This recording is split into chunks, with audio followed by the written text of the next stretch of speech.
Welcome to Coffee with Clover. Thanks for joining us today. Today we're talking real estate. We're talking about the housing market. Joining me is Amit, Khani. Amit, Hi. thanks for coming in No problem. to share with us. Now it's 2018. Yeah. And it's crazy out there. What's happening in the housing market? You know what? People are asking us that every single day. The number one thing that people are asking is, well, is now a good time to buy? They've heard that market is tumbling or things are falling. And really, it actually is, because it's actually a two-part question. So what the majority of people are focusing on is last year at this time, the market was going crazy. You were having multiple offers where people would put in, you'd have 10 or 15 offers on one property. The bidding war. Yes, the bidding wars. So you were having 10, 15 offers on one property.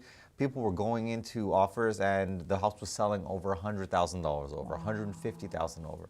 Now, completely different. 1 year fast forward, which is right now, we're seeing issues where realistically, the housing market has probably declined by around 3 or 4% based on the most realistic recent stats, but it's not a major issue. What's happening is there's a little bit more inventory on the market right now, and the market is taking a little bit of time to pick up based on some of the new rules and regulations that have been put into place, some of which I know you're going to talk about later on the mortgage rules. What are some of those rules, though? Well, basically, whenever you were going to put down less than 20%, the government was always going to be doing some calculations on there, which was qualifying you on a little bit of a higher rate in recent years. Now, what they're doing is they've just put that as a blanket statement and say they want everyone to qualify based on a little bit of a higher rate. And it's not a bad thing what they're doing. Really, the purpose is when rates increase, the government wants to make sure everyone is going to be okay. No one's going to lose their house. So rates are going to go up in the future. So the government's just saying, when you buy right now at this low rate, we want to test you at this higher rate, just in case, to make sure that you're okay. There's an issue with renting now. What's happening in that? Yeah, definitely. So there's actually been a lot of talk in the marketplace among the regulators for a few years regarding renting and how the leases are structured. And the real issue is, it's kind of the wild, wild west when it comes to leases. Any tenant that signs a lease, they don't really know what it is they're signing right now.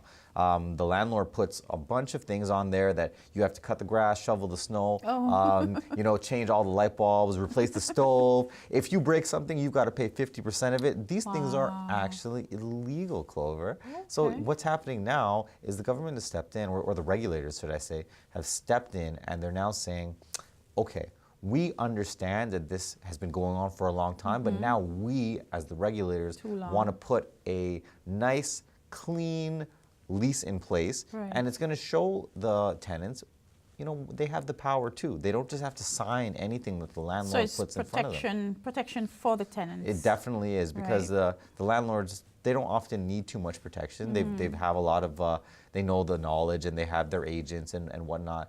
When you have the tenant that just walks in off the street and says, I like this place, they think when you put that in front of them, they have to sign it, otherwise they're not going to get it. But that's not always the case. You have a lot of power behind you, and you have rights as the tenant. I want to digress a little. When you spoke about the bidding wars, in the end, after those homeowners have purchased and settled, have you encountered anyone who's ever regretted what happened? Tell you the truth, there's probably been, I'd say about 70-30%. It's like 70-30. So 70% of people have said, no, they're fine. It's happened, and they're living in this property. So it makes no difference to them, because they're going to live in it for another 10 or 15 years. And even if the market dipped a little bit afterwards, it's still going to come back up in next year or year and a half.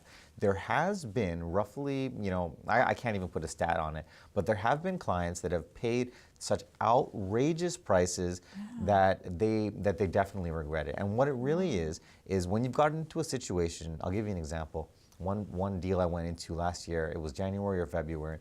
There was 20 offers on one property. Wow. So offers started at 5:30 p.m. They didn't finish until 11 o'clock at that night. Is that the biggest you've ever seen? It was. It was $210,000 over the asking price. Now, when you really think about it, Clover, what's happening is the asking price is a little bit lower than the real value of the property. So maybe it's going to go up by $50,000, and that's the right value. If it goes up by $150,000, the bank shouldn't even be really willing to finance that property, because it's not worth it. At that point, you eliminate all logic from the situation, and then you're making an emotional purchase. Who's pushing it into bidding? Is it the realtor? Well, you know what? It's Or is funny it the because there client was who just a wants- shortage. Back then, last year, there was a shortage of properties on the market. So if you had all the same number of people wanting to buy, but you only have 1 or 2 or 3 or 4 different houses But to choose from. Is it safe to say a shortage of property or location? Well, location and shortage, but specifically in the GTA, there was a shortage of properties. But now what you're seeing is almost like the opposite, where you have the same number of buyers, but every buyer has an equal chance to put an offer in, do a negotiation, get an inspection done, and they have 1 or 2 or 3 different houses to choose from. Back then, you had 1 house and 10 buyers. Right now, you have maybe 5 buyers in 1 house. So, you know, it's a little bit more of a controlled situation where Okay. it's fair. Okay, great stuff. We'll take a short break. Don't go away. We'll be right back. We're speaking about millennials and how they're tapping into the housing market. Don't go away.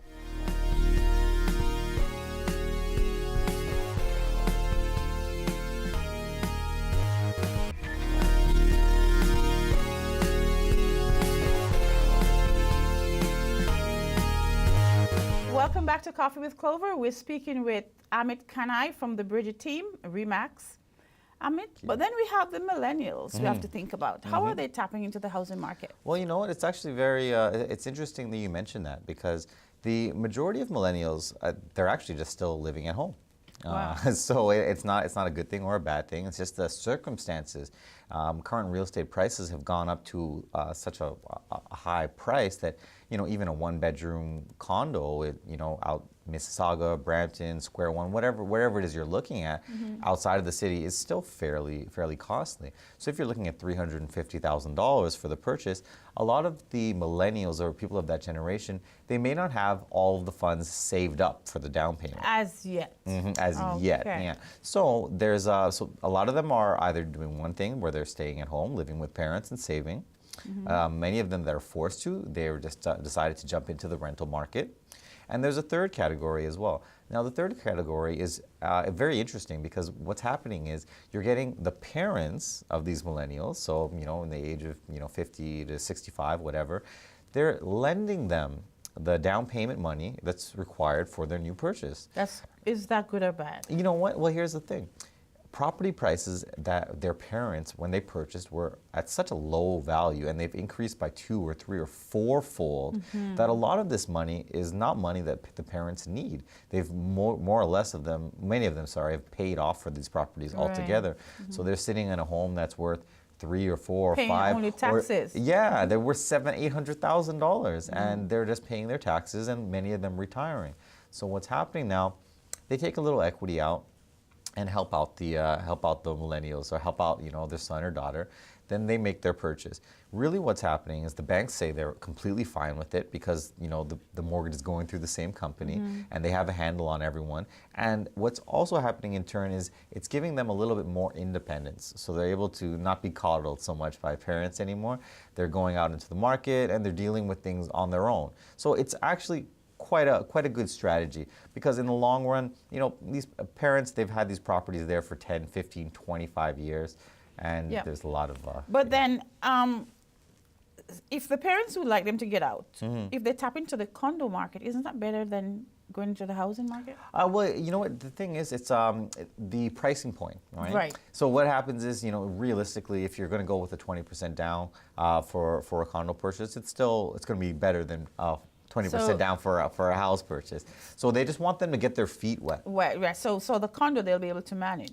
Yeah, definitely. And you see what happens is when they have a nice sizable down payment, all they're really worrying about is a smaller mortgage payment and a small maintenance fee. So it forces some structure into their life. And then really what you want to do is what we're doing. We set up a long-term financial plan for these guys where it's, maybe you stay in that condo for 1 or 2 or 3 years.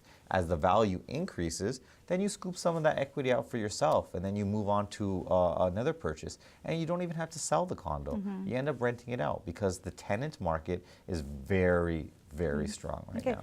And also, the Bridget team is doing a wonderful job wherein you guys have a workshop that you can speak to these millennials one-on-one, Yeah. tell them how to get into the housing market and do it safely. Tell us about the workshops. Definitely. So we do our workshops every 2 months. So it's right at our office, 96 Rexdale Boulevard. That's in Etobicoke. And the way it works is we reach out to millennials, people that are just currently renting, any walk of life, and we really show them all the ins and outs of the real estate market. There's a lot of people out there that think it's just this unattainable goal that they can't reach. So what we do is we break it down into sizable steps. We say, this is what you want to do first. This is the next step. After 1 year or 2 years or 3 years, then you can get to that next level. So that's really what's important. So our workshops are completely only focused on educating, and they're completely free. Do you find them just coming in and just being educated, or they're acting upon it? Tell you the truth, it's probably about 25% of people they're taking it very seriously, and they start putting a plan in place. And yeah, it really helps. Really, I think the first step is just taking the initiative, just coming out and sitting down, because information is free. Okay, it's nice having you, Amit. Thanks for coming and sharing with us about the 2018 housing market. No problem. How can one get a hold of you? Oh, definitely. So you can either reach me on my direct line, my cell phone number, that's 647-703-1283, or you can check us out on our website. It's www.thebridge.com. There's Amit Khan from the Bridge Group. Tapping on the housing market, they have great information for you. Don't go away, we'll have more coming up.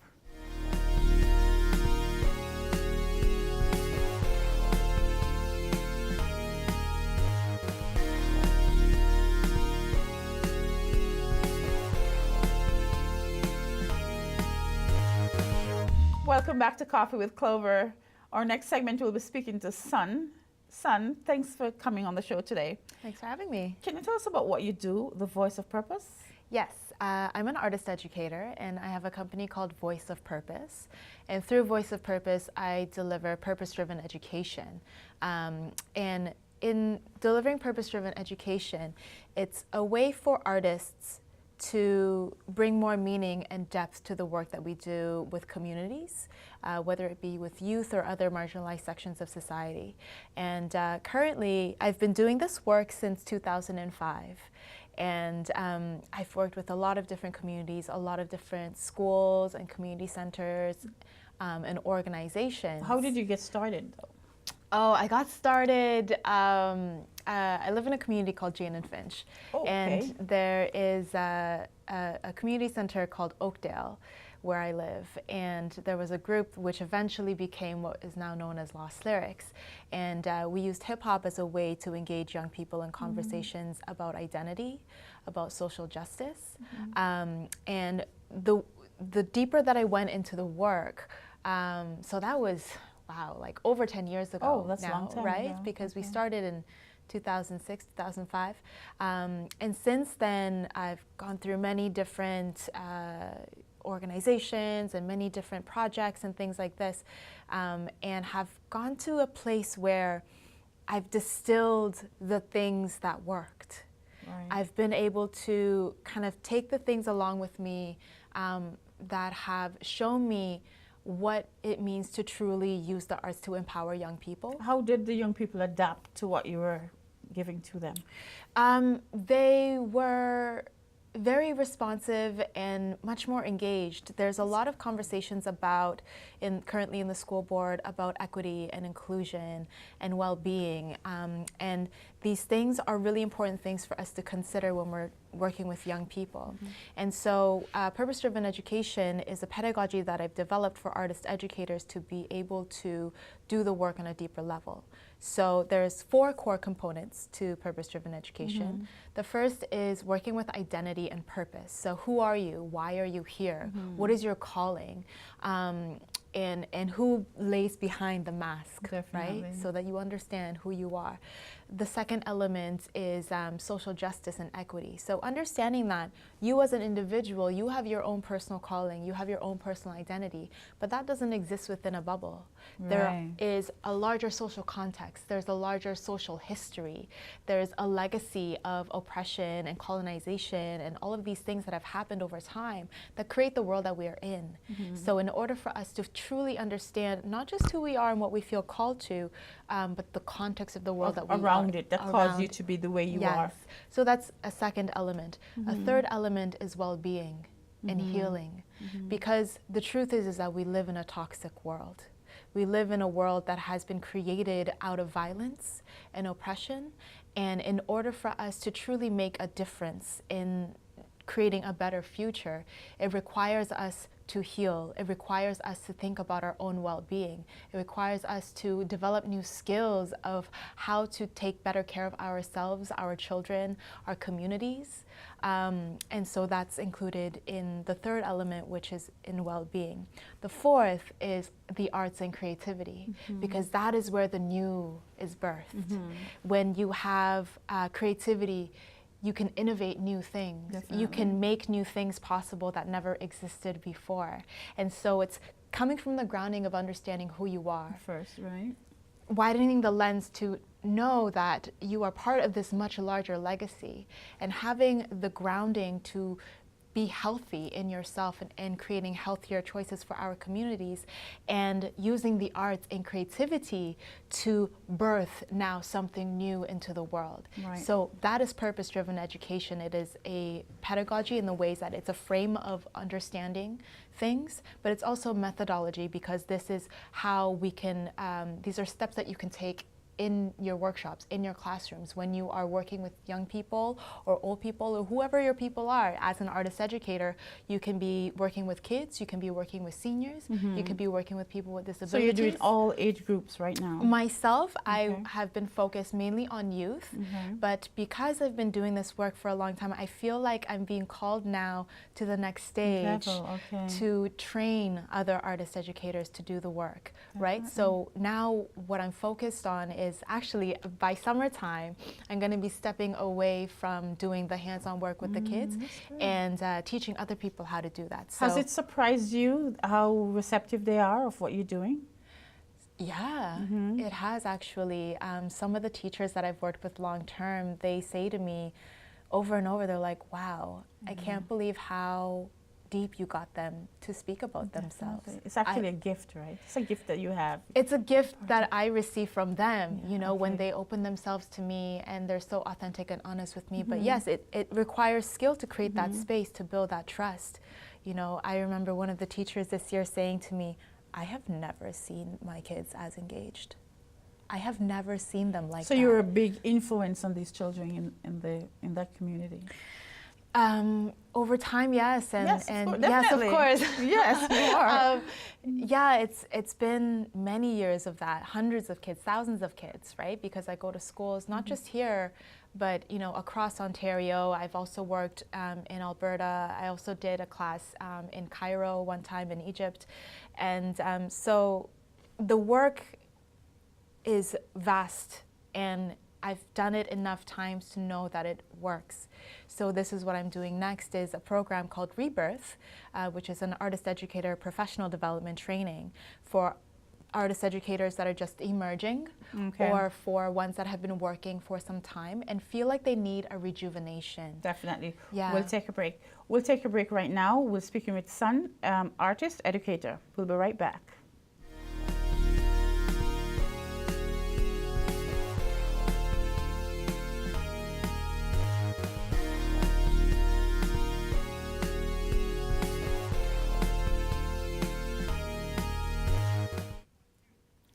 Welcome back to Coffee with Clover. We're speaking with Sun about arts in the community.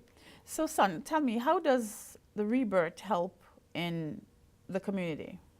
It addresses what I've been feeling as a gap in the community arts sector for a long time. There's a lot of artists that feel a calling to make a difference with their art form, not just to make art for art's sake, but use arts as a way to engage in deeper conversations about social justice. You think there's something that's keeping them back from stepping out? Yeah, there is, because there's a lack of training, there is a lack of resources, there's a lack of guidance. When I started, there was no one really there to mentor us. We just kind of made it up as we went. Free-spirited on your own sort of Yeah, thing. you know, like we were still in university and just really like bright-eyed, bushy-tailed, just wanting to save the world and, you know, make a difference. But we didn't know what we're doing. We were just making it up. We were artists, and we knew that there was a power in the arts. And we knew that when you engage young people in creativity and with a deeper critical understanding of who they are, something happens.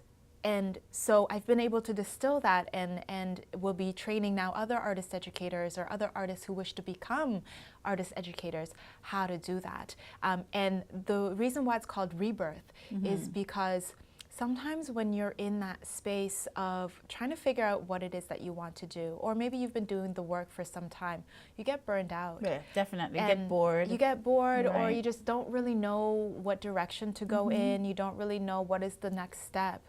And it requires of you to deepen into your sense of self, to deepen into your sense of what is my purpose in this work. Right. And then go through a process of becoming who you are here to be.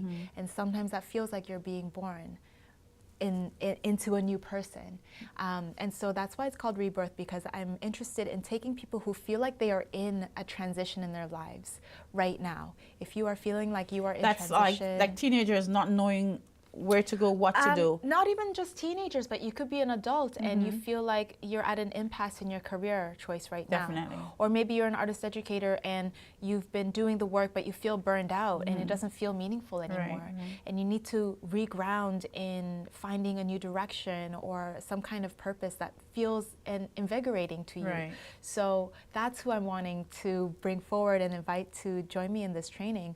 And the larger picture on this is that we need to raise the bar in terms of what it means to be an artist educator in community arts. In community arts, in the definitely. sector as a whole. You know, there's a lot of people that just hire artists to do workshops, and you know, you go in, you make pretty things, and you make the kids laugh, and then you leave, and there's nothing really that's been, So in my each opinion, person needs to take away something from that workshop. I think so. And I think, and not everybody will agree with me on this, but I think that we need to raise the bar on that. I think it's not good enough just to go in and make pretty art. I think there's a only, real but opportunity. then you're going by choice, right? Yes, but I'm saying as an artist educator, we have so much potential to make real change through our art. And that's what I'm talking about when I'm saying raising the bar, right? Use the art form, the gift that you have to empower other people. Use the gift that you have to create lesson plans where the students in your classroom are going to feel empowered about themselves after you leave. Okay. What else is new for this year? So I'm partnering with York University Community Engagement Center. I'm also partnering with the Neighborhood Arts Network and North York Arts. And we're kind of collaborating together to run this all-day training. It's going to be from 11 a.m. to 7 p.m. It comes at a cost, or it's free? Yeah, it's $50 Okay. plus HST, which is a great cost if you really think about all the things that we're going to be looking at, because not only will we be looking at things of how to become a better artist educator through the lens of purpose-driven education, I'm going to be looking at what does it mean to write a grant? You know, what does it mean to get funding for this work? What does it mean to build partnerships with schools? What does it mean to build partnerships with organizations? You know, how can you deepen the work that you do in the classroom, but also in meeting your purpose as an artist, as an educator? What's the feedback you've gotten from people who have been involved? Very good, very good. Yeah, everyone that I have spoken to about this really loves the idea, and I've also worked with a lot of young people and helping them to train in this area as well. And the feedback is phenomenal. It's positive, and I feel very fulfilled in doing this work because I great stuff. know that people are hungry for it. Okay. How can someone get in touch with you if they want to be a part of the arts? They can get in touch with me at info@voiceofpurpose.org. That's the website, info@voiceofpurpose.org. That's also the website, Okay. voiceofpurpose.org. And yeah, that would probably be the best way, honestly, to get in touch with me. Nice to have you on. Great information. Thank you so much, Sun, for coming in. you. Continue to do the good work you're doing in the community. And that's it for Coffee with Clover today. Thanks for joining us. We'll see you next time.